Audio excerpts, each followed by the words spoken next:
परिवर्तन, पूरा परिवर्तन के मार मैं वोट डाल दिया और परिवर्तन होगा,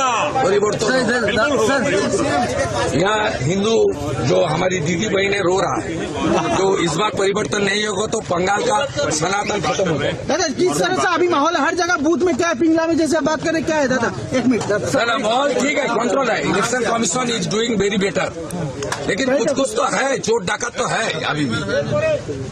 वो पिंगला उसी का खिलाफ हम लोग का स्पेसिफिक कंप्लेंट है। चिन्मय प्रामाणिक क्या हुआ है वहाँ पे? हमारी पोलिंग एजेंट को अरेस्ट किया है, उसको तुरंत कार्रवाई होना चाहिए।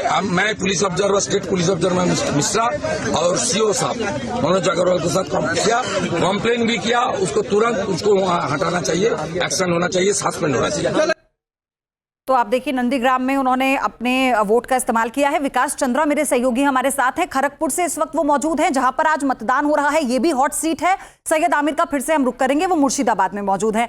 विकास, आज कई वीआईपी हैं वो चेहरे जो लगातार अपनी अपनी पार्टी का प्रतिनिधित्व कर रहे हैं, अधीर रंजन चौधरी से लेकर दिलीप घोष तक। क्या देख रहे हैं आप, कितना जोश है मतदाताओं में?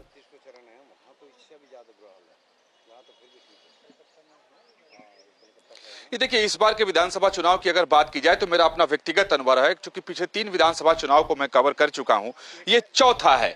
इस बार बिल्कुल माहौल अलग सा दिखाई दे रहा है। सुरक्षा की जो चाक चौबंद व्यवस्था इलेक्शन कमीशन की तरफ से की गई, तो एक यहाँ इस बार थोड़ा भय मुक्त माहौल दिखाई दे रहा है, क्योंकि अगर पश्चिम बंगाल की बात की जाए तो डर और दहशत यहाँ के चुनाव का मुख्य मुद्दा होता था। और यहाँ हिंसा, चुनाव के दिन हिंसा, चुनाव के बाद हिंसा, यानी कभी हिंसा मुक्त चुनाव पश्चिम बंगाल में पिछले 35-40 सालों में हुआ नहीं। लेकिन इस बार अभी तक, यानी जब अब बोल रहे हैं तब तक, छिटपुट घटनाओं को अगर छोड़ दें एक आध दो जगह पर, तो अब तक जो है पूरा मामला शांतिपूर्ण है। लोग घरों से निकल रहे हैं और वोट डाल रहे हैं।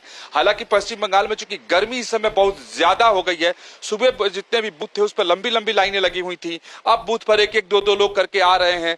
गर्मी बहुत है। अब फिर लोग 3 बजे के बाद अपने घरों से निकलेंगे और बूथ पर आकर वोट करेंगे। तो पिछले बार के विधानसभा चुनाव से इस बार बिल्कुल अलग घोष के लिए कोई चुनौती है? विकास, व्यवस्था की गई है उसका असर दिखाई दे रहा है।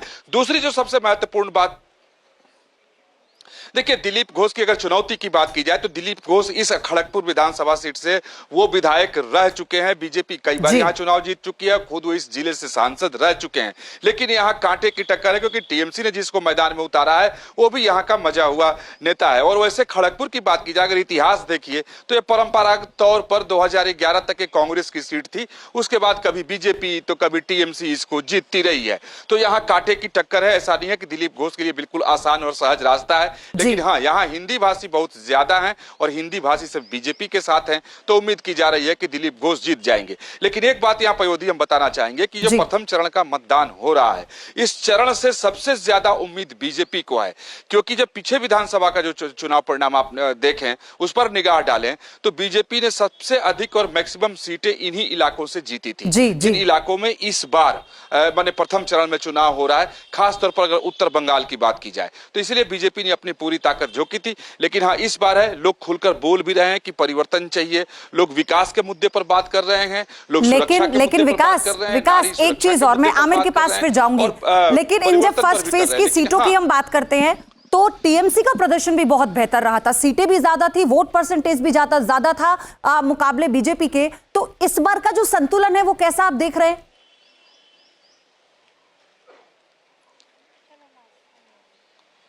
देखिए, बिल्कुल सही कहा आपने। अगर वोट सीटों की बात कर ली जाए, क्योंकि टीएमसी की सरकार थी, बहुत ज्यादा सीटों जीते थे, लेकिन बीजेपी जितनी सीटें जीती थी उसमें से अधिकतर जो सीटें थी वो उत्तर बंगाल की थी।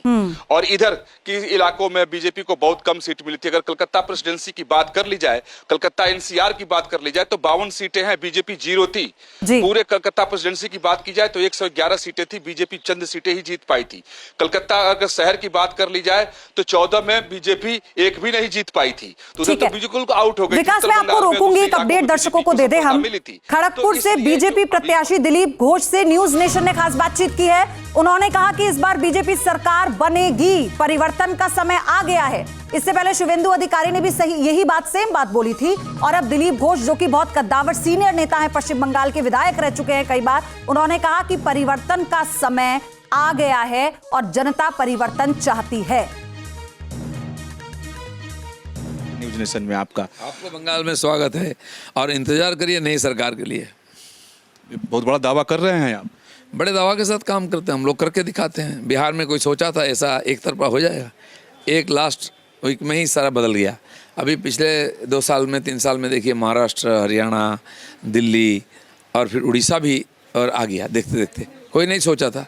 और इस बार तो बंगाल में एकदम पीसफुल और शांतिपूर्ण साइलेंटली वोटिंग हो रही है। लोग भरपूर वोटिंग करेंगे और बीजेपी को खूब सीट मिलेगा। पिछले विधानसभा चुनाव में भी आप लोगों ने परिवर्तन का नारा दिया था, इस बार भी परिवर्तन का नारा दिया। इस बार थोड़ा अंतर दिख रहा है कि पब्लिक बोल भी रही है, तो क्या लगता है कि परिवर्तन हो जाएगा? पिछले बार का परिवर्तन हुआ कि जो विरोधी पार्टी था सीपीएम कांग्रेस, वो साफ हो गया, बीजेपी विरोधी में आ गया। अब सरकार में जो है उसको करना है, सरकार में आ जाएगी बीजेपी, निश्चित रहिए सफिशिएंट मेजोरिटी के साथ बीजेपी सरकार बनाएगी। अच्छा, पश्चिम बंगाल में परिवर्तन की बात है, कहा जा रहा है कि अगर परिवर्तन नहीं होगा तो यहाँ बहुत कुछ बिगड़ जाएगा। आपको क्या लगता है क्या बिगड़ेगा? जैसा कि ममता बनर्जी भी बोल के रखे हैं, ऐसा करो कि बीजेपी वाले अपने घर के सामने लिख देंगे हम बीजेपी नहीं करेंगे। डरा रहे हैं, हिंदू को डरा रहे हैं कि 1 सेकंड में मुसलमान आपको ख़त्म कर देंगे।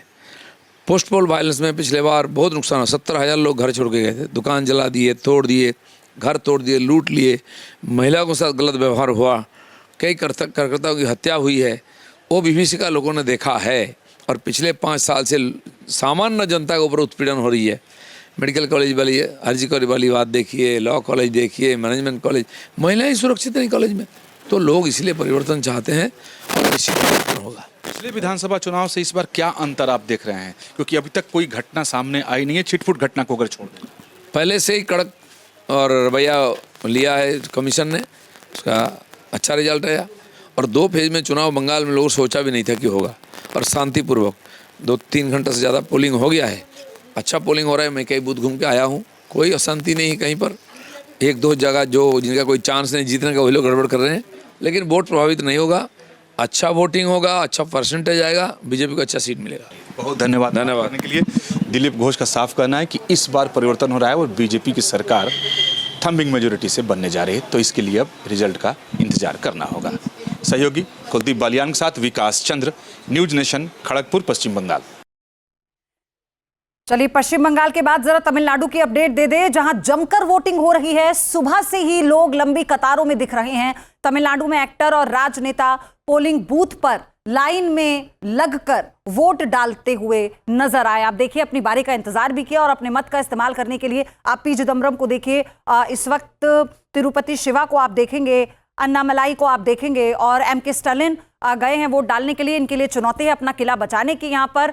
और इंडिया गठबंधन और एनडीए इस वक्त पूरी कोशिश, क्योंकि अब बीजेपी के लिए यहाँ पर पाने के लिए बहुत कुछ है, क्योंकि अपने वर्चस्व को कायम करने के लिए, अपने वोट शेयर को बढ़ाने के लिए जो रणनीति बनाई गई है उसमें कितनी वो सफल होती है। लेकिन एमके स्टालिन के लिए अपना किला बचाना इस बार चुनौतीपूर्ण भी है।